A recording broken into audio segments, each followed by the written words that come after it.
Thanks for tuning in to That's What I Call Marketing, the Cannes Sessions. Brought to you by Friedman International, the international campaign experts taking the pain out of your multi-market campaigns. Welcome to That's What I Call Marketing, the podcast where you'll hear from the leading lights in the marketing world and listen to their unique insights. Yes, back with another episode that I was able to record at the Cannes Lion Festival of Creativity, and grateful to have been there with the support of Friedman International, who, of course, are the people that take the pain out of your international campaigns. And what's amazing about Cannes is I got to meet so many global marketers that were able to talk and share their experiences of that pain of global marketing. And getting Friedman International in early is a way that you can definitely work against some of that pain. So check out Friedman International. And today I am joined by someone who knows a lot about global marketing and who's shaping the future of advertising. It's Kerel Cooper, who's Chief Marketing Officer at GumGum. Kerel's career spans data, ad tech, digital transformation, and some of the boldest shifts in how we think about attention in marketing. He's also a passion voice in leadership, inclusion, and culture.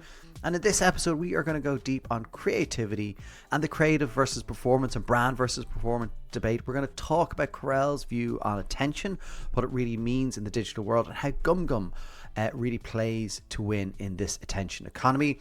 He talks about how brands can show up better, what he's learned about navigating the C-suite, what we as industry can do to help support Black leaders even further and do better. And he talks about, yes, some people are doing a great job, others need to do more. We did have a few technical issues during this episode. If you can believe it, the camera I was operating with heated up. We were out on a balcony and it overheated. We were in the shade, so that was a bit of a surprise. So we did lose a little bit of the content here, but I really appreciate Kerel sticking with me as we tried to get back on track. So appreciate all of that from Kerel. He's a really, really wonderful guest, fascinating insights into the world of marketing that we're operating in now. Before I get into the episode, if you are enjoying That's What I Call Marketing and can rate, review, like, or even subscribe so you don't miss an episode again, one of those actions alone really help us gain new listeners, new followers, new viewers, and that is a way for us to extend the stories that we're telling here at That's What I Call Marketing. So appreciate if you could do that. Let's get right into today's episode with Kerel Cooper. Kerel, thanks a million for joining me. That's What I Call Marketing. Appreciate it. You're very good for joining me. Tell me, first of all, a bit about you, your background, and your role at GumGum. Yeah, sure. So I've been in the MarTech and ad tech industry now for 26 years. I hate saying that because it just makes me sound old. But came up in the industry really on the publisher side of the industry, leading ad operations teams. I did that for my first 14 years in the space. Most notably, I was at Advanced Digital, which is now called Advanced Local, for about 7 of those years. I then moved over to Live Intent, was also there for about 7 years, where I ran the account management team. I then moved into product marketing and then ultimately led all of marketing and became CMO. And then I made a transition, another pivot in my career, and went over to Group Black as president of advertising to help build up the commercial org. And now I've been at GumGum for almost a year as chief marketing officer, which means I'm responsible for our brand and what we do from a marketing perspective globally. So what's interesting about that is my career has taken a lot of twists and turns. It's not your sort of traditional marketing path to CMO, but I actually think that gives me a little bit of an advantage because I've worked in other areas of the industry. And so I think I have a level of empathy and understanding because all those teams that I just named, whether it be operations, commercial org, which is responsible for revenue, supporting revenue, they all have to work with marketing. Marketing should work with all of those groups to make sure that the brand is being maximized for its value and its awareness in marketplace. And also you're helping the team drive revenue. Yeah, which is kind of important. I think so. We need that, don't we? So. The revenue matters. Was there a moment in that kind of journey that you were maybe more pulled into the marketing piece? You were like, ooh. Yeah, well, so actually the story there is it was less of a ooh and more of a I don't know if this is right. And what happened was when I was at Live Intent, like I said, I led the account management team for about 2.5 years there. And then what happened at Live Intent is what typically happens in our space. the company was going through some changes. You had some leadership leave, you had some new leadership come in. We were figuring out how to reset things internally. And I was asked to move over and lead the product marketing team. And at first I was like, well, my background is operations and account management. What is this thing called product marketing? Yeah. A lot of people have that question. Yeah. But as I got into it, right, the way I see it, product marketing obviously is responsible for things like your go-to-market approach and really the positioning and making sure externally people understand the product, right? But in order to do that, you really got to have a deep relationship with the engineering team and the product team, right? And someone like me who has an operations background, right? I understood tech at a very deep level, right? So making that sort of switch into product marketing and then being able to work with product and tech folks and then translate that into something that people understood was actually a little bit of a superpower for me that I just didn't know. And so it wasn't let's do this. It was sort of like I did go into it kicking and screaming, but I'm actually but I'm actually glad that I made that move. I really am. It's led to where I am today. That's amazing. Yeah. I think it's great for people who either outside of marketing or in marketing. I love hearing the stories of kind of the non-linear paths that get you to be a CMO, right? And not everyone wants to be CMO or whatever, but like it's just, I have people on my team who've come from sales and you're like, they bring a whole understanding of the customer with them, and it's just so powerful. And I love that word superpower. Yeah, definitely. You kind of unlock so many things by knowing your superpowers. Can you tell me a bit then about what drew you to GumGum? What was the draw there? Yeah, so I've known GumGum for a number of years, just being in the space. The company is, 15 plus years old. One of the, I would say, kind of few ad tech companies that have been around that long that is still independent, meaning, they haven't been acquired, so on and so forth. And I think there's something to say for that, right? And I've always liked the brand.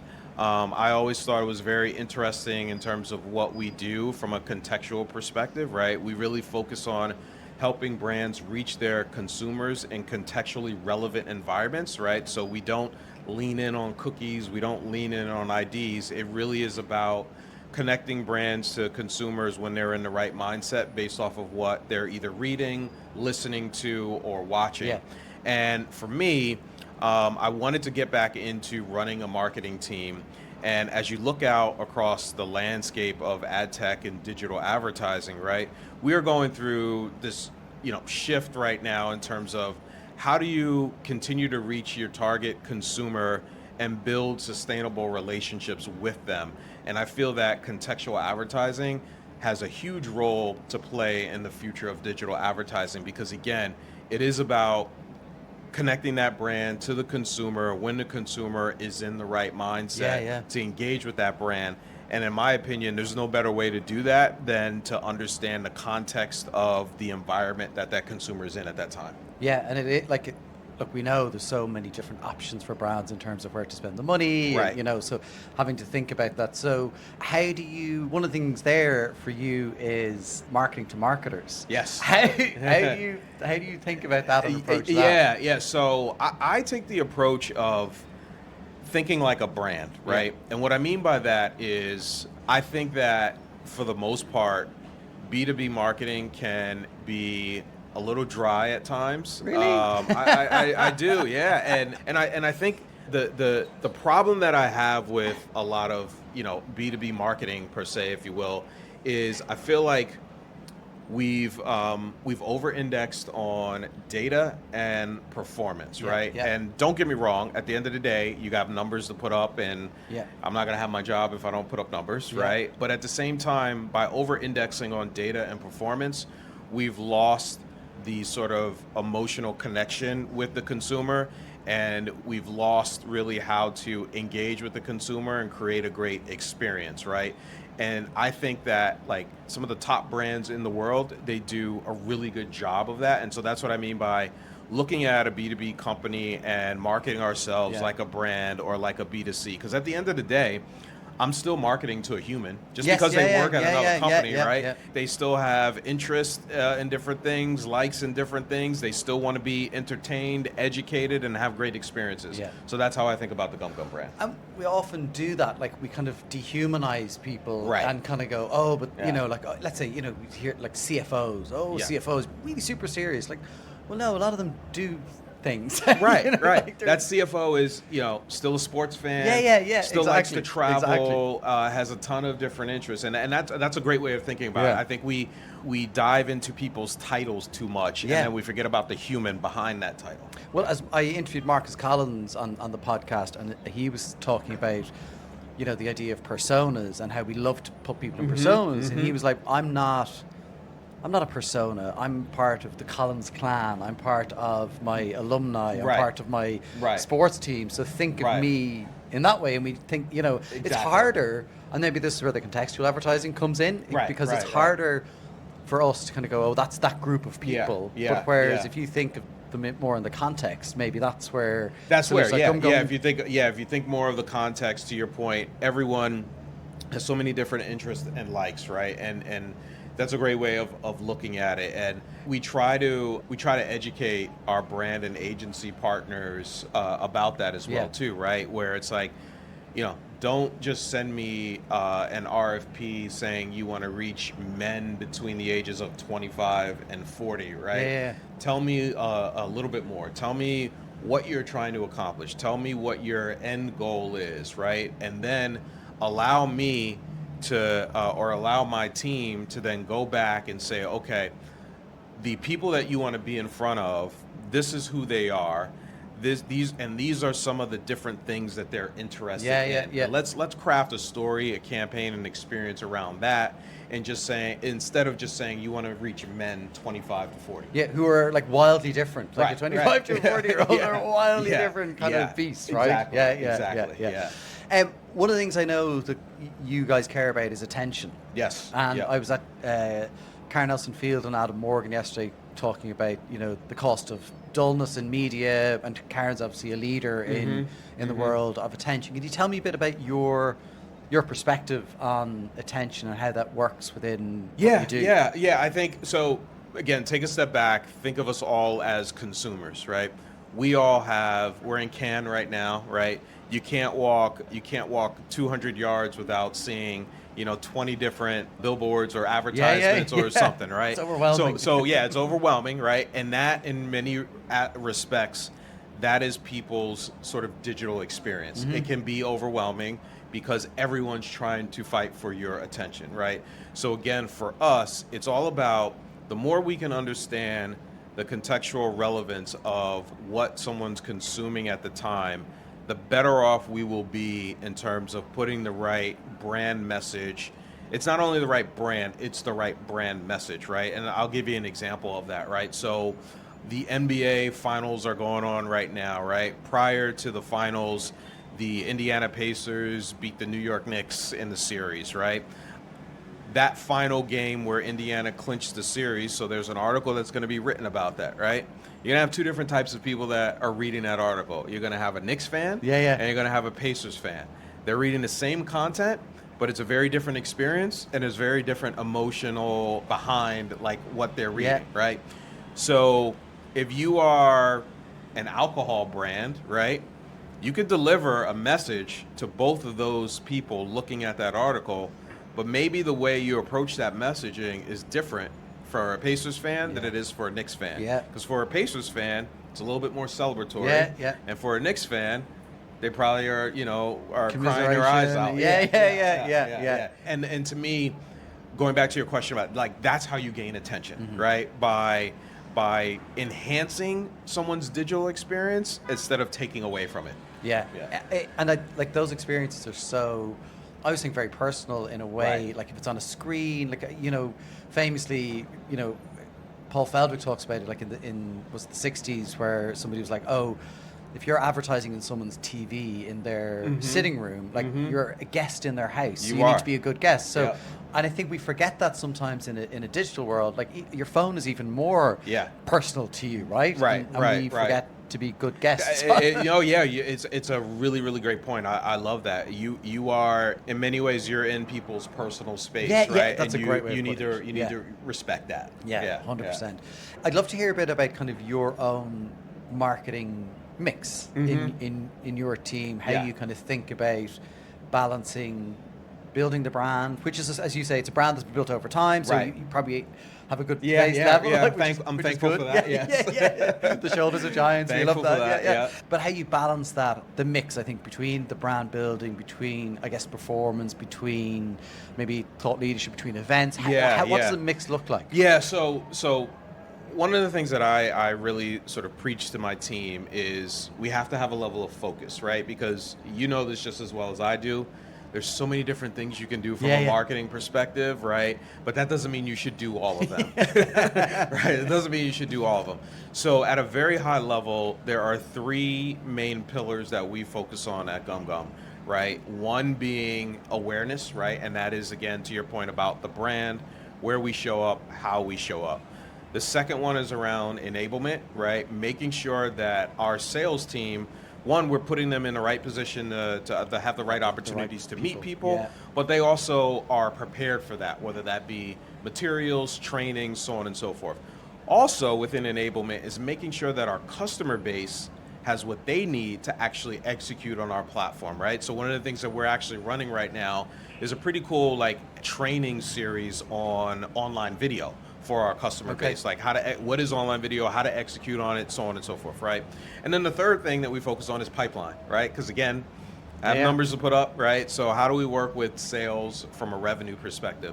And by starting at that high level, that then feeds into our demand gen strategy, our events strategy, our branding, our content marketing, our thought leadership, and PR. But it all starts from those three particular pillars. Yeah.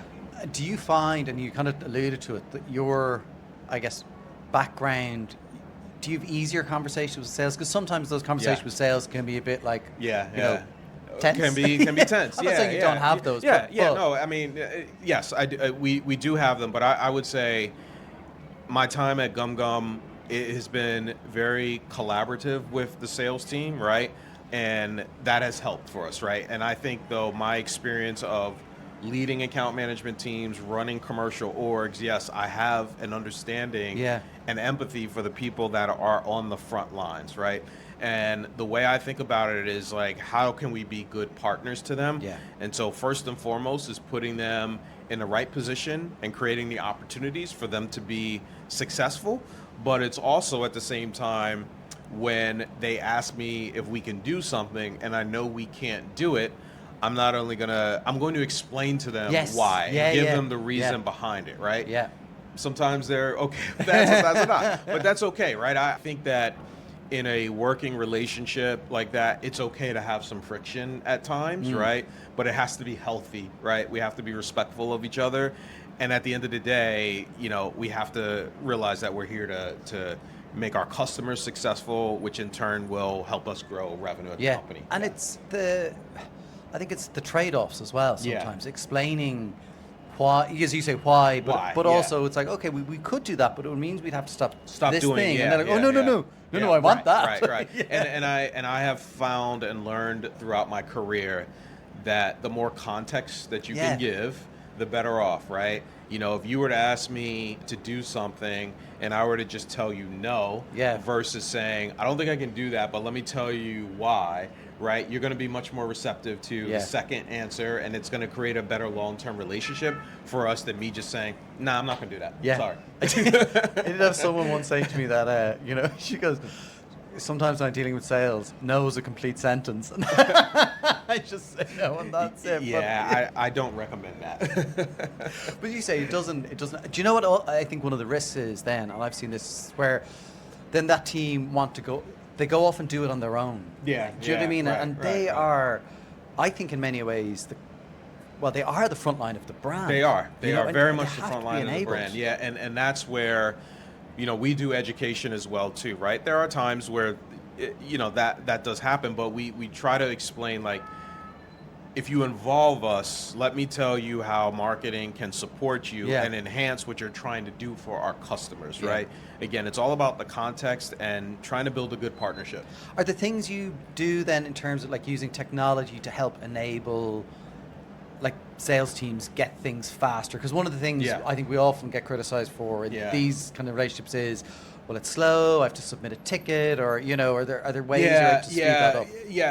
and again, as someone who has an operations background, but also has worked in commercial orgs and account management, my rule of thumb there is we do have to have a level of process because that's how we capture data Yep. and information and stay organized. But process will never get in the way of revenue, and so that is super important for me as well too, of like saying these are the steps we have to take to request something, but we try to make sure that it's like minimized and Yeah. it's efficient and effective, Yeah, right? And that yeah. seems to work too, even not only in sales submitting a ticket or them making a request, but even in our entire like go-to-market strategy, Yeah. right? As you know, a go-to-market strategy can be very elaborate. It can be very much enhanced, right? But we try to make sure that the steps that we do have in our process are meaningful, and we don't just have like steps just to check a box, so on and so forth, Yeah, right? yeah, Yeah. Process should not get in the way of revenue. Yeah, I love that. or servicing our customers. Yeah, no, 100%. It's it's important to enable Yes, people yes. to do the best work Yep. that they can. Along kind of your career and as you reflect on, you know, as you came into the role of GumGum, Yep. like CMOs often bring things with them they feel like I know these work. Yeah. Then there's things you might go, I'm going to hold on to that because I'm not sure if it's for here. And then there's things you might have discarded. Do you have any of those that you can think of? Yeah, It's a lot in that question. No. It's a whole episode. It's a great question. I first think of this, right? So, regardless of whatever company I'm at, when someone new comes into the organization, I always try to give people this bit of advice, which is try to understand the people that you're working with, the company culture, how the company services their customers, and how we make money. Try to really understand that before you try to implement anything. Yeah. Right? Because I feel like people that come into organizations and don't last long, sometimes it's because they come in and they think they could just take all their experience from the past and plug it right into this org, and it's just gonna work, right? And that is just not the case, right? So when I joined the company, that's what I first and foremost did. Now, the things that I've brought in that I've seen that worked well go back to the level of focus that I was saying to you earlier about awareness, enablement, and pipeline, right? Just giving the team some focus and going after that. Yeah.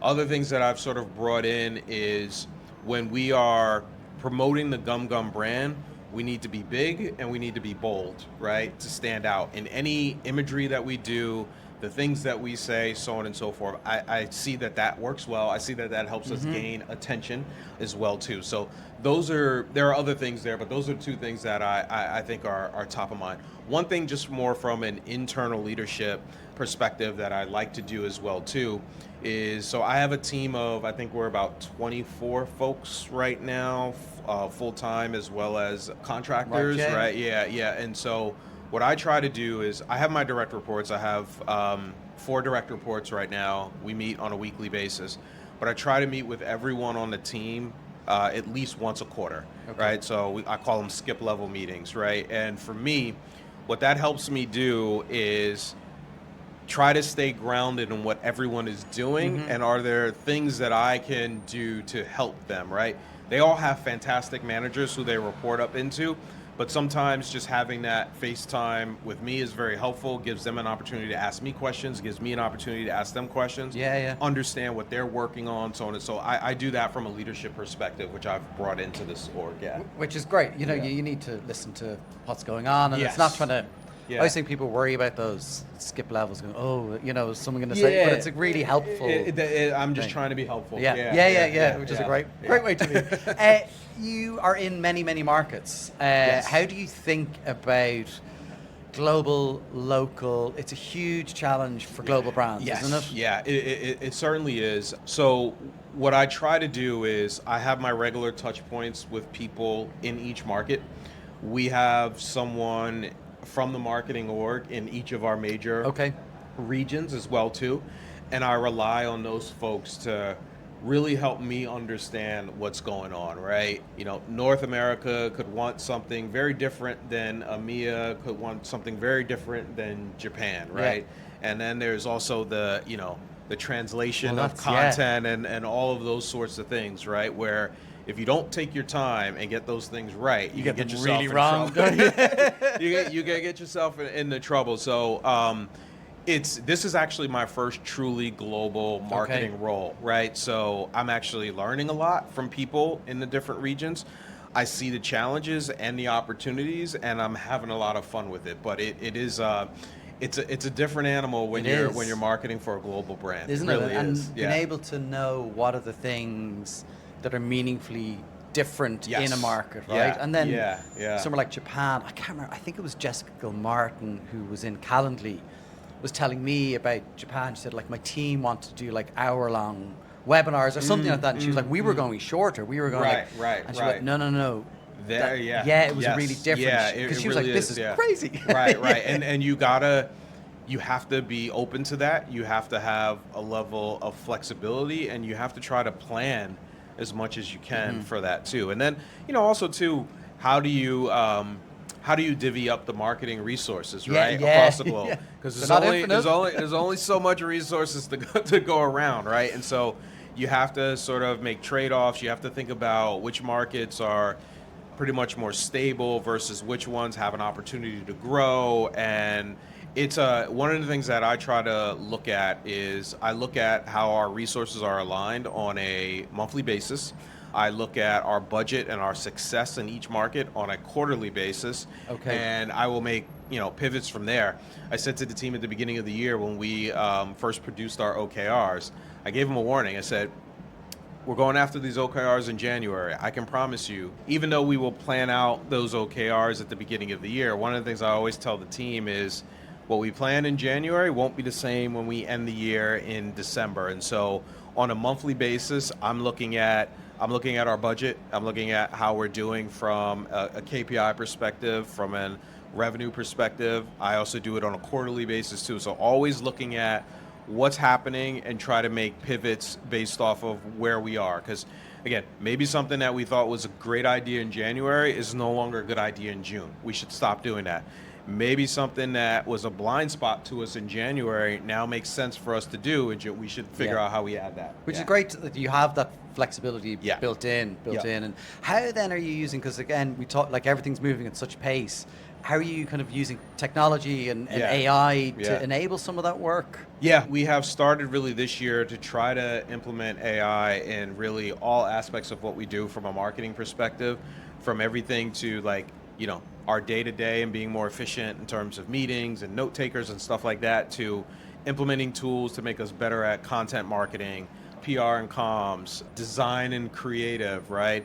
The processes internally for sales team, right? The more we can automate where it's needed and it's practical to do so, the better off it is. Because what I'm trying to do is really get as much of my team out of the sort of like day-to-day tactics so that I can have more people analyzing data and thinking strategically. Which is great. Which is great for their own career. How do you think about, because one of the things I think for people coming into any industry is being able to learn sometimes by doing some of those tasks sometimes help you learn. Right. Do you think there's a risk that we're going to lose, I don't know, some of that on-the-job learning? It's a great point, right? Because there are things that you learn on the job, and some of your best maybe experience comes from doing. That's going to shift over the years, right? So we have to find other ways of educating people, or people have to find other means of educating and growing themselves, right? So one of the actually OKRs that we have as a team is an internal one around upskilling and professional growth and development. And everyone's task there is a little different, right? So, you may need to go to a great content marketing conference, right, to learn a little bit more and learn from other thought leaders in content marketing. You may take a design course if you're a creative, right? So everyone has that task. So we're trying to create room within our OKRs for people to grow professionally. Okay, that is great to have that in there and have yeah. that for people. I know one of the things that you've been passionate about and very involved with is having better conversations around kind of diversity and inclusion in our industry. And you've talked to people here this week about it. What's your perspective, I think, on where things are at? Yeah. I mean, there's still a lot of great conversations that are happening, which is good because there are, forces in the world, let's just say, who want the whole DI conversation to kind of go away, right? It's still, the conversations are still taking place. People are still trying to figure out the right way, right? Because at the end of the day, what it comes down to is how brands authentically connect with their consumer base. And as time goes on, consumer bases are getting more and more diverse. Spending power amongst diverse communities continues to grow. And the smart brands are thinking about how do you build relationships with all consumers? Because if you're not thinking that way, your business may not be around in 5 to 10 years. Yeah. And I don't want to call out brands, but you're seeing some brands that are really are embracing it and doing a good job. But a lot of work still to be done. There are brands that are at the forefront of that, leading, setting an example. There are other brands that are trying to figure out. There are other brands that are just completely pulling back. So it is fascinating. I even saw it where in terms of funding in some organizations where they were the first things to go when things got a bit tough. And that's going back a few years even. Which means that if that was the first thing to get cut, that strategy was never really a part of what you wanted to be doing anyway. Exactly. Well, I hope you enjoyed that episode with Kerel. You could probably see in here where we had to cut due to the overheating issue that we had, but really fascinating episode.